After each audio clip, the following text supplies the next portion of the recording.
1. I'm a 46-year-old female, and I just moved into my new apartment on December 1st, 2011, after breaking up with my boyfriend, a 43-year-old male, Sam. There are many reasons why I left him, but one of the most important things was that he was often very ignoring of the fact that he should pay half of our bills too. Although he earned almost twice as much as me, he somehow always managed not to have enough money to do so. Most likely he spent it all online since he was sitting in front of his computer the whole day. We had a contract with one of the telecom companies that provided internet, TV, and phone services. For better understanding, as a customer you can choose between different packages, how many TV channels, how fast the internet shall be, etc. After the contract is signed, you receive their device. For this device, you have to pay 200 Swiss francs, which is a custody fee. Furthermore, you have to pay an activation fee of 89 Swiss francs. During the first 6 months, you only pay 50% of the regular monthly costs. After this period, your bill will go up automatically to the regular price. In our case, that regular price was 119 Swiss francs. Because I was moving out, I asked Sam if he wishes to take over the contract or if I should cancel it completely, so that we both would need a new one. He told me he would prefer to take over our contract. Although I was skeptical if that would work, and although this didn't really make sense, I agreed to it, because I wanted to avoid any further interactions or fights with Sam. He had the tendency to freak out easily about nothing, and I was already exhausted because of these ongoing disputes we had all the time. My only target at this point was to get the hell out of there as fast as possible, and of course as smoothly as possible. So I wrote to the company to send us the necessary form for the transfer of the account and contract. After I received it, I filled it completely and gave it to Sam. I told him to sign it and send it back to the company. I also gave him a stamped reply envelope. March 2012, 3 months later, I received a letter from the telecom company. Or better, I received a reminder warning to immediately pay the bills of the last 3 months. That's 357 Swiss francs that were overdue. Not only did he not send the letter, he hadn't paid the monthly bills since I moved out either. I was so mad. Up to this point, I hadn't signed a new contract for myself yet, since I had to buy a new TV first and just use the internet on my mobile phone, which was with another company in contract. I was barely able to calm myself down enough to make the necessary phone call and contact the company. After a lot of cursing, I finally did. I told the woman from their call center to shut down the account instantly. I knew most likely that wouldn't be possible that easily, but I was still furious. She asked what exactly the problem was, and I explained it to her, detailed. She listened very patiently, and after I was done venting, she asked me if I had already decided to sign a new contract, and if it will be with their company again. I told her I planned to stay with them, but hadn't signed anything yet. She then asked me if there's any chance to get their device back. I told her that there is absolutely no way in hell I would go back to this apartment. Besides that, of course, he wouldn't give it to me voluntarily anyway. I could bet I heard something like a faint grin in that moment while she said, "Okay, we will take care of that too. Let me suggest something. I will note now that you wish to cancel your contract. So that means the existing contract will be terminated effective immediately, because I convinced you to sign a new contract with better conditions afterwards. Usually, as you already know, you have to send back the device after terminating the contract. So I will send you the device." It had a name, but I don't remember what. And I said, "Isn't that a very old one?" And she answered, "Yes, exactly. Therefore, it could be that maybe it doesn't work properly, but of course, you can send it back then." I smiled and said, "Oh, okay, got it, and that will work." "Oh yeah, for sure. So after you have sent your old device back, you will get the newest one for free within the next 24 hours, and without having to pay the activation fee either, since you had a contract already." I was flabbergasted and, of course, loved her suggestion, but she wasn't done yet. I have to ask one more question. What will happen regarding Sam's device? "Don't worry, when we have received your new device, you have to plug it in and start setting up the activation process. That will take about 1 hour. As soon as your new device is active, the old one immediately shuts down by itself and can't be reactivated anymore. I had the biggest grin on my face and said, "That's a wonderful suggestion. Let's do that." In the end, I paid the overdue bill of 357 Swiss francs. Everything went as planned, and because of the new contract, I had to pay only 59.50 Swiss francs instead of 119 for the first 6 months. After plugging in my new device and watching the setup, I was imagining how my ex was freaking out because he wasn't able to plant beans anymore. I really wished in this moment to be a little mouse there, sitting next to his computer to see the whole spectacle. But I guess you can't have everything. For sure the best customer service I ever experienced in my whole life. 2. Flying back from Tokyo, I was on a full airplane. It's a long flight. I was pissed, but I tried to be extra courteous to people in the seats on either side of me, because it is uncomfortable. Usually I opt for a window or aisle seat, but because of a snafu that still hasn't been sorted out, my visas were disapproved sometime after I flew out of the USA and landed in Tokyo. But that's another story. I was one of the last on the plane and worked my way to the back and found my seat 7 rows in the back, in the center seat. A lovely woman from Atlanta on my left, and a grumpy old shit from hell on my right. It's a good thing I'm slender, because my rowmates were rather robust in stature, and it would be elbow to elbow. The woman got up and let me in, and the gentleman by the window looked at me and said, "Shit, it's already too crowded," and then turned toward the window and grumbled to himself. I got into my seat and noticed his shoes were where my feet should be. I asked if they were his, noticing the woman still had hers on. He said they were and turned back to the window. Could I get you to move them so I can get comfortable?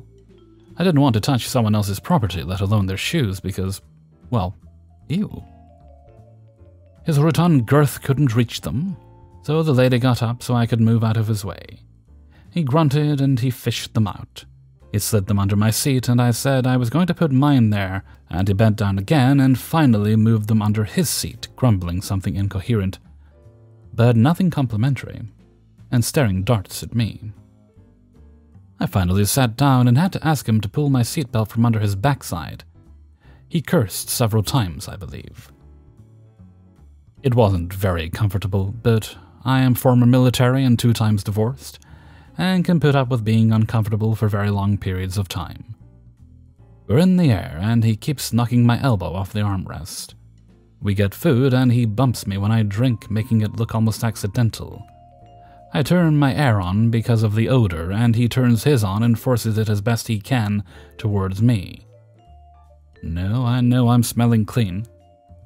I close my eyes after the meal, and he keeps opening and closing the damn window shade. It annoys everyone in the area. He keeps adjusting himself in his seat, bumping into me, keeping me from sleeping.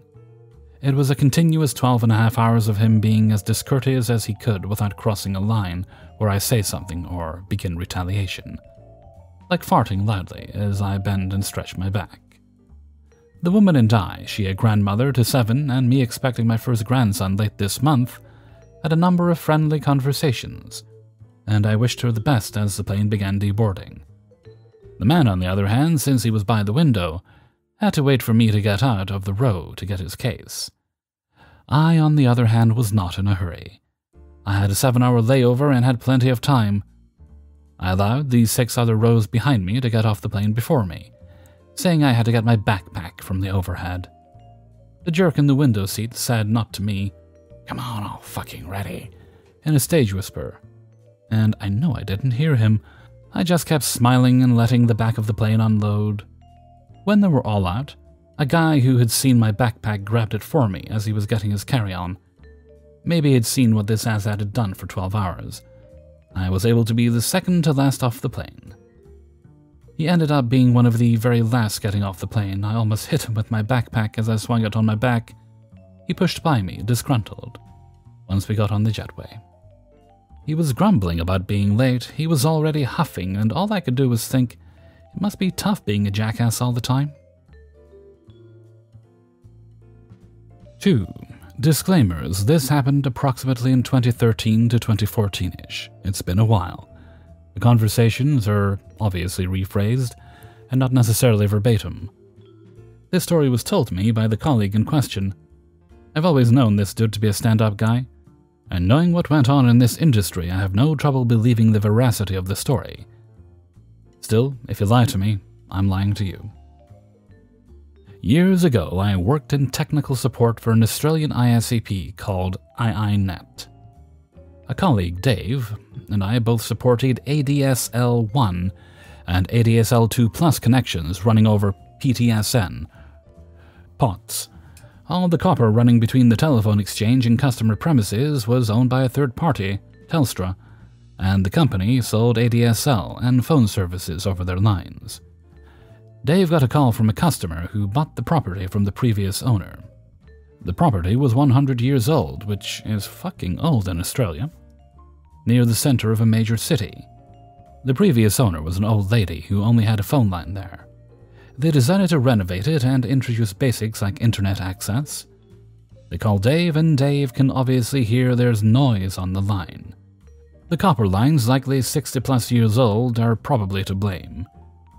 Dave lodges the fault with Telstra. A few days later, they go out and fix the issue. Dave has the internet connected at the customer's property, and the speeds are below 1.5 megabits per second. But the line length indicates they should be getting at least 8 megabits per second. The customer had all the wiring in the house redone during the renovation, and brought up to modern spec, so we know it's not the customer's wiring. 1.5 is the minimum speed the line has to hit, so they go ahead, lodge an ASDL fault. Telstra sends a tech report says, no fault found. The customer gets slung with 200+ Australian dollars in incorrect call-out fees. Internet's still shit. Dave and the customer go back and forth, eventually filing multiple phone and ASDL faults. It's obvious that the copper is shit because when it rains, there's noise on the line, but when the line dries out, the noise goes away. After multiple faults filed, Telstra finally sends out a team who dig up the line between the customer's house and the street, the so-called in-place. But no doubt due to some stupid reason, the trench crew leave before the Telstra tech dude even arrives to replace the wire. So the trenching crew fills in the trench, not to leave an uncovered hazard. The Telstra tech comes later on, replaces the line, and just leaves it running over the front lawn. Given that the trench is filled in, the customer calls in, absolutely livid. When will the Telstra crew come in to bury the line? Dave checks with the wholesale contact, who tells him that the fault is resolved and the issue is closed. Nobody is coming.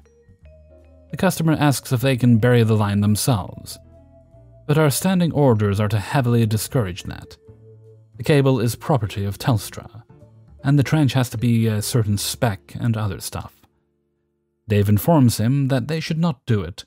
The customer calls around with a few companies who do such work, but the moment he tells them he wants to bury the Telstra in place, they all nope out of the job. A few days later, the customer calls wanting us to do something. We have nothing to do. The line is working properly now, so there is no fault. Ultimately, Telstra knows about the issue. Their tech left it that way and noted so in his report. They just don't care. Dave asks the customer for pictures of the cable. With the pictures, Dave goes to the Telstra website, and after calling in a few favors, he manages to convince the dude at Telstra to add the issue to what they call Project List, which is a formal list of network segments needing improvements, but the list is prioritized by severity and impact. And the Telstra wholesale guy tells Dave there is no ETA, and there are projects on this list that have been there for 10+ years. Dave informs the customer, and they are willing to give it a few months to see if Telstra does anything. 6 months later they call. There's been no movement. There likely won't be any movement. So the customer asks Dave, "So you're telling me that the line is not supposed to run over open ground, and Telstra knows that, and they know the line is exposed, and they still won't do anything?" "Pretty much." "And what happens if it gets damaged?" "Telstra has a legal obligation to keep the telephone line working in case of emergency.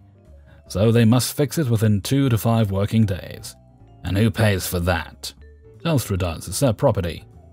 You only pay if there's no fault. Protects time. This is why we cannot lodge a fault right now. Your line is working, but if it was not working, we could lodge a fault. And they would fix it at their cost. Okay.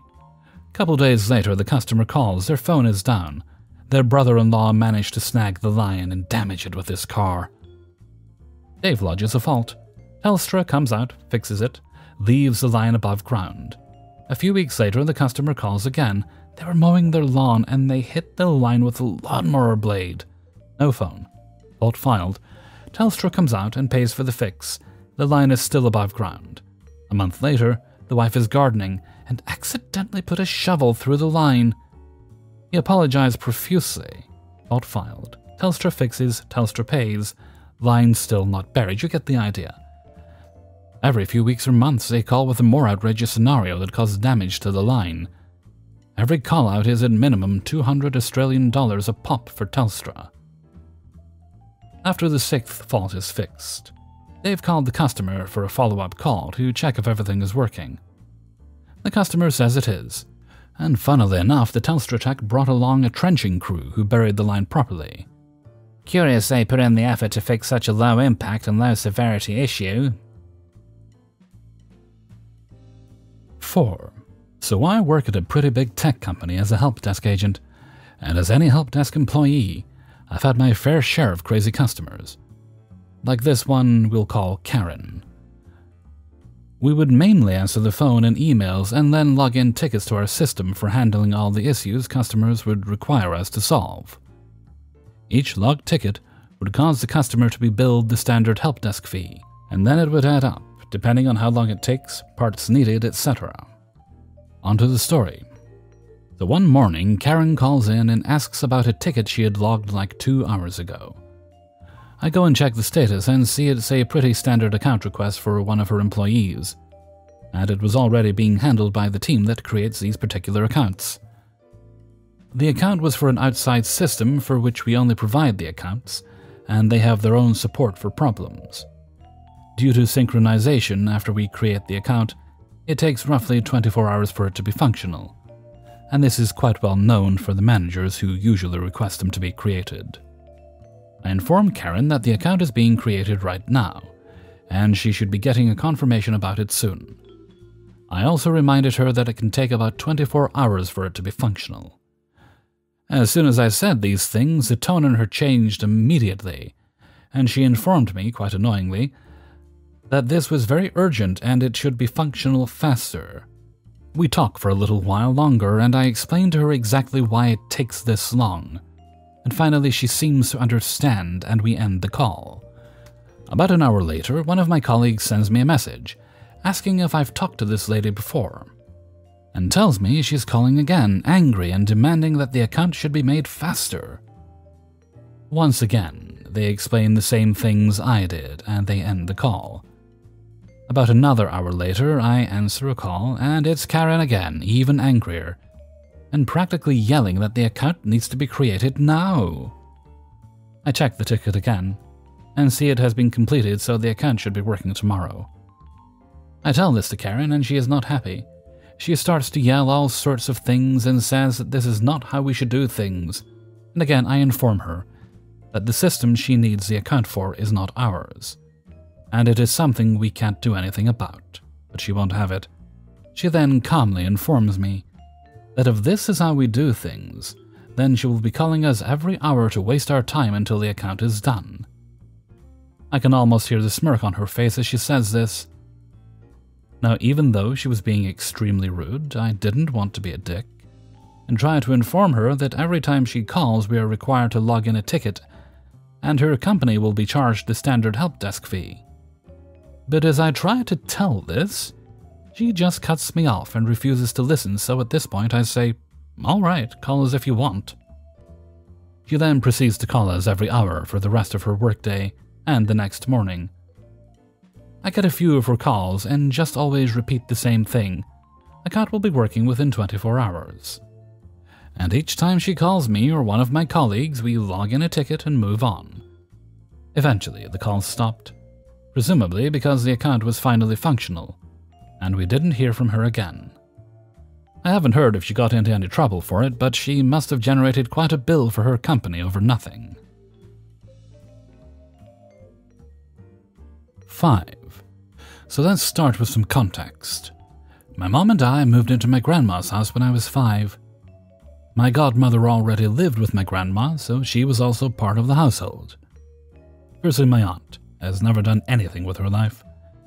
She liked to say she had taken care of my grandma, but my grandma was a feisty old Mexican lady who happily handled everything herself all the way until she got cancer in the very last year of life. She used my grandma as a crutch to never get a job, or really any source of income ever. My mom and grandma paid for this house every year and kept it up and running.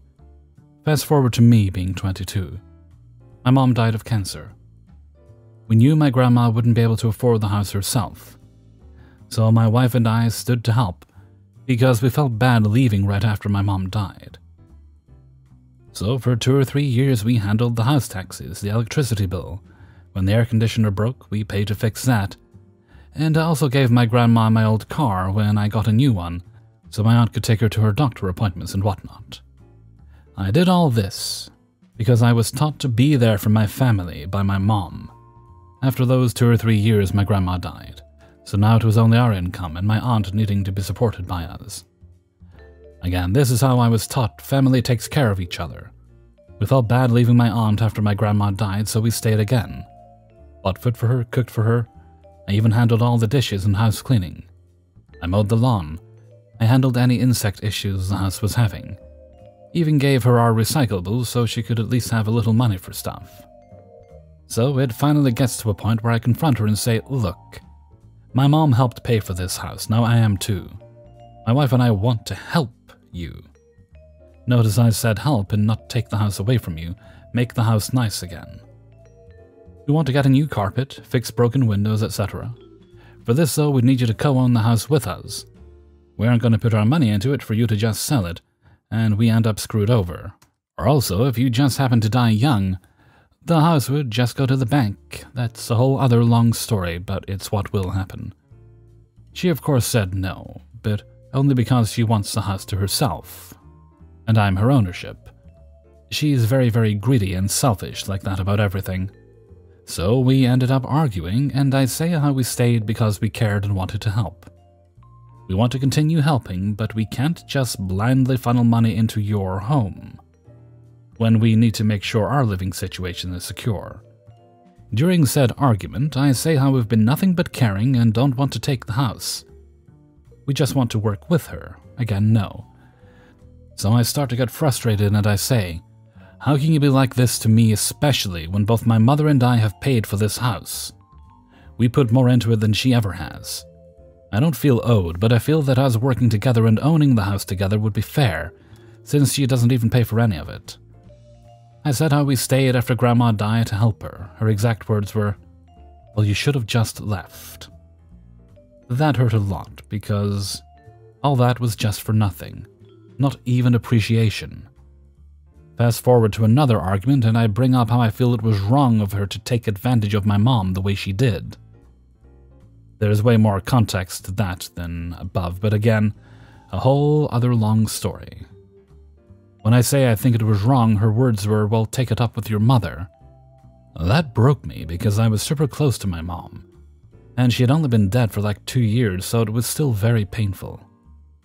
That was my breaking point. I could not help somebody this selfish and hurtful. I told her that was awful of her to say that this house is ours just as much as it is hers. And she says, Christian, you guys are renters. You malicious compliance. I say, oh, we're renters. Okay. So I started going by doing exactly what me and my grandmother agreed upon when we moved in. I paid the electric bill and the house taxes. That's it. Mowing the lawn? Sorry, wasn't part of my lease. Handling the insect infestation? Nope, landlord's issue. Cleaning your dishes and the 800 pictures you have on the walls filled with dust, yeah, not my problem. My wife and I take care of ourselves now. Our house is going more and more to ruin. Windows have broken more, the air conditioning broke again, the shower broke, water heater broke, and damaged the living room walls. Termites and all the wood, all not my problems. My wife and I are currently in the process of finding a place and moving out.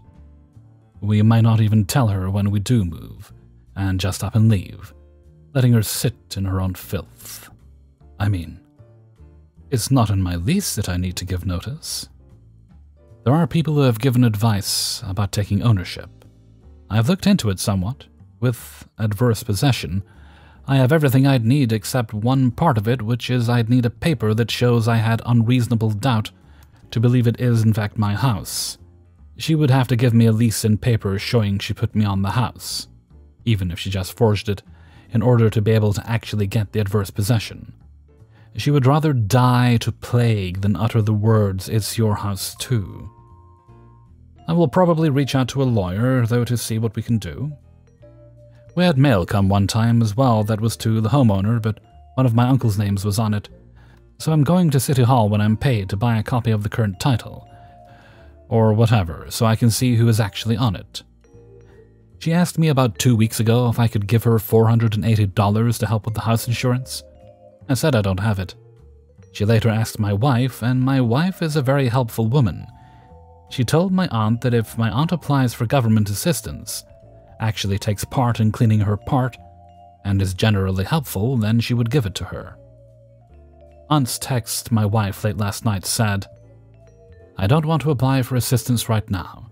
Does this mean you're not giving me the money?" Fucking infuriating. Update. So far as the title on the house, here's the story. Back in 2000, our city was declaring the house almost like a historical landmark, because the house had been in my city for so many years. It was very beat up though, so they offered to literally rebuild it from the ground up. They knocked down the old one and put up a new, so apparently the agreement with the city is after the current title holders die or sell or whatever, they own the house. If she sells, she has to pay what she owes the city first, which with zero income, she can't do. Now, I don't know all the details of this, so I'm unsure how true it is. However, it does make me want to deal with it even less, because if I get a lawyer and go through all these hoops for them just to say, "Nope, it's the city's," then it was all pointless. Hey everybody, Hellfreezer here, and thank you very much for listening to Revenge is Ice Cream, episode 171. And thank you very much to everybody who allowed me to use their stories in this video. Before you go, please do hit the like button and share the video with friends and family. It's actually helping a little. Alrighty, let's say, I don't think there's any special shout-outs today, so let's move right along to Hellfreezer's question of the day. And today's question is, what movie, regardless of how many times you've seen it in the past, could be 10, 20, could be hundreds of times, can you always put on because it'll cheer you up, or it's just good to have on as background noise as you're doing other things, and it's just good for all occasions, no matter what mood you're in?